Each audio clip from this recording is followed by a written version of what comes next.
የግራኝ እመቤት የሚል ቅጽል ስም የተሰጣት ደብረ ወይላ ማርያም ገዳም በአማራ ክልል በዋግኽምራ ዞን በጋዝጊብላ ወረዳ በ02 ቀበሌ የምትገኝ ጥንታዊ ገዳም ናት። ገዳሟ ከወረዳው ዋና ከተማ በስተ ምዕራብ በኩል በ7 ኪሎ ሜትር ርቀት ላይ ትገኛለች።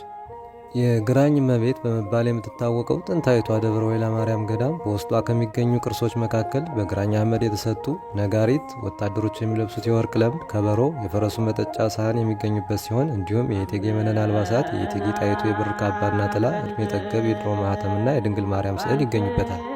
እንደ አውሮፓውያን አቆጣጠር በ1527 አጼ ልብነ ድንግል ከግራኝ አህመድ ጦርነት ለማምለጥ በዚህ ቤተ ክርስቲያን እንደተደበቀ ይነገራል። ልብነ ድንግልን በመከታተል ላይ የነበረው የግራኝ ጦር የቤተ ክርስቲያኑን አጥር ሲያቃጥል እሳቱን ለማጥፋት ዛፎች የደም እንባ ያፈሱ ነበር ይባላል። በአካባቢው የነበሩ የንብ መንጋዎች ግራኝንና ፈረሶቹን ለማጥቃት እንደሞከሩ በአፈ ታሪክ የሚነገር ሲሆን ግራኝን በሁኔታው በመገረም የፈረሱን መጠጫ ሳህኑንና ከበሮውን ለቤተ ክርስቲያን እንደሰጠ ይነገራል። በዚህም የተነሳ ቤተ ክርስቲያኗ የግራኝ እመቤት የሚል ቅጽል ስም እንዲሰጣት ምክንያት ሆኗል።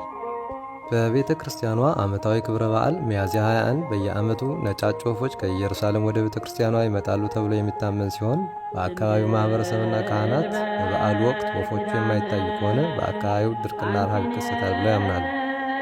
በየዓመቱ ሚያዝያ 21 የሚከበረውን የደብረ ወይላ ማርያም ዓመታዊ ክብረ በዓል ለመካፈል ከሁሉም የዋግኽምራ ዞንና ከሌሎችም አካባቢዎች ሕዝብ በብዛት እንደሚመጣ ከአካባቢው የተገኘው መረጃ ይጠቁማል። የጋዝጊብላ ወረዳ የሌሎችም በርካታ ገዳማት መገኛ ሲሆን ከእነዚህም መካከል የቄታ ማርያም ቅድስት አንድነት ገዳምና የዛሮታ ደብረ ዳዋ አንድነት ገዳም ይገኙበታል።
Asat mi lindengel berunda